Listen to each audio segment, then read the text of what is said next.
चलिए आज एक ऐसी कहानी में चलते हैं जो बहादुरी और प्लानिंग की एक जबरदस्त मिसाल है। लेकिन अफसोस वक्त के साथ हम इसे भूलते चले गए।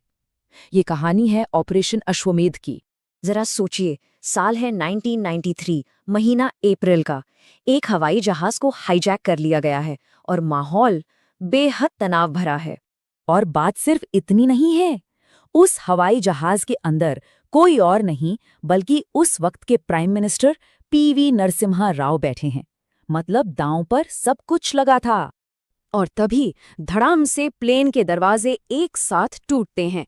ब्लैक कैट कमांडो बिजली की तेजी से अंदर घुसते हैं और इससे पहले कि हाईजैकर पलक भी झपका पाता, उसे ढेर कर दिया जाता है। प्राइम मिनिस्टर ये सब अपनी आंखों के सामने होता देख हैरान रह जाते हैं। तो ये हो क्या रहा था? और सबसे बड़ा सवाल, देश के प्रधानमंत्री एक हाईजैक किए हुए प्लेन में क्या कर रहे थे? चलिए इस पूरी कहानी को शुरू से समझते हैं। अच्छा, तो कमांडोज वहां तक पहुंचे कैसे? ये समझने के लिए हमें कहानी में थोड़ा पीछे जाना होगा और उस हाईजैकर के शातिर प्लान को देखना होगा। देखिए, साल था 1993 और भारत एक बहुत ही मुश्किल दौर से गुजर रहा था। मुंबई बम धमाकों को मुश्किल से 6 हफ्ते ही हुए थे और पूरे देश में एक टेंशन का माहौल था। इसी बीच 24 अप्रैल को मोहम्मद यूसुफ शाह नाम का एक आदमी व्हीलचेयर पर बैठकर दिल्ली एयरपोर्ट पहुंचता है और इंडियन एयरलाइंस की फ्लाइट IC427 में सवार हो जाता है।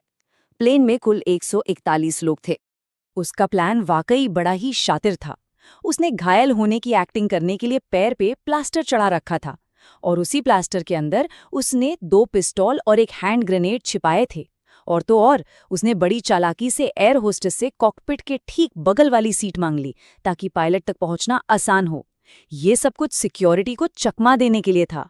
तो फ्लाइट उड़ती है और ठीक 45 मिनट्स बाद असली ड्रामा शुरू होता है। चलिए देखते हैं कि कैसे ये पूरा मामला हवा में लाहौर से होता हुआ अमृतसर तक पहुंचा। यूसुफ शाह अपने प्लास्टर से हथियार निकालता है और प्लेन को हाईजैक करने का ऐलान कर देता है। वो सीधा कॉकपिट में घुसता है और कैप्टन BN रेड्डी के सर पर बंदूक तान देता है। उसकी मांग एकदम साफ थी, प्लेन को अफगानिस्तान के काबुल ले चलो। अब यहाँ से एक बड़ा ही दिलचस्प डिप्लोमैटिक खेल शुरू होता है। कैप्टन ने उसे समझाया कि फ्यूल कम है, तो हाईजैकर ने प्लेन लाहौर ले जाने को कहा। लेकिन पाकिस्तान उस वक्त अमेरिका की वॉच लिस्ट पर था, टेररिस्ट स्टेट घोषित होने की कगार पर था, तो उन्होंने कोई रिस्क नहीं लिया और प्लेन को उतरने की इजाज़त ही नहीं दी। फ्यूल लगभग खत्म हो रहा था और कोई रास्ता नहीं बचा था। हाईजैकर को हारकर अमृतसर में लैंड करने के लिए मानना ही पड़ा।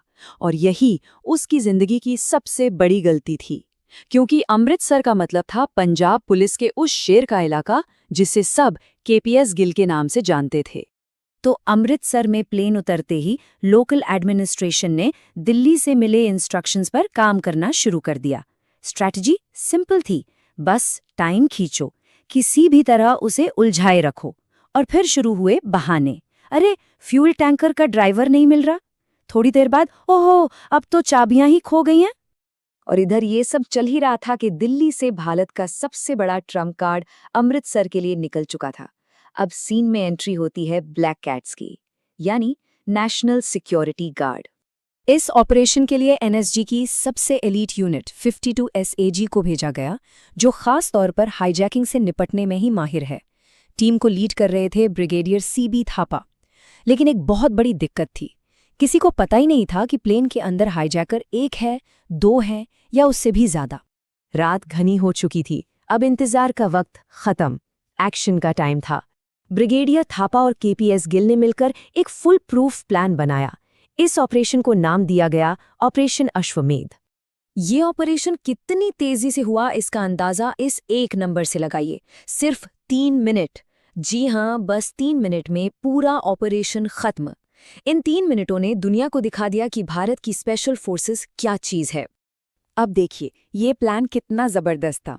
रात के 1 बजे एक फ्यूल टैंकर को प्लेन की तरफ भेजा गया, सिर्फ हाईजैकर का ध्यान भटकाने के लिए।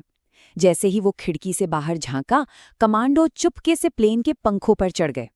फिर एक साथ कई दरवाजों से धावा बोला गया और इससे पहले कि हाईजैकर कुछ समझ पाता या अपने ग्रेनेड की पिन खींचता, उसे ढेर कर दिया गया। और नतीजा एकदम परफेक्ट। सभी 141 यात्री बिल्कुल सुरक्षित, 0 कैजुअल्टीज। और अकेला हाईजैकर मारा गया। ये एक टेक्स्ट बुक ऑपरेशन था जो हर लिहाज से कामयाब रहा। ऑपरेशन तो कामयाब रहा, लेकिन कहानी अभी बाकी है। याद है वो शुरू वाला सवाल कि प्राइम मिनिस्टर उस हाईजैक हुए प्लेन पर क्यों थे? असल बात ये थी कि प्राइम मिनिस्टर नरसिम्हा राव इस ऑपरेशन की स्पीड और परफेक्शन से इतने हैरान थे, मतलब उन्हें अपनी आंखों पर यकीन ही नहीं हुआ।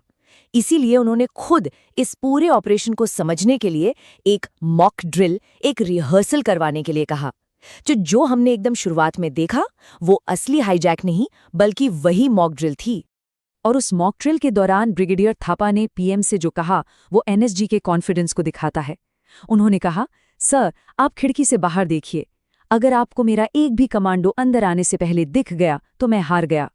और सच में प्रधानमंत्री को कुछ पता नहीं चला और कुछ ही सेकंड्स में कमांडो अंदर थे।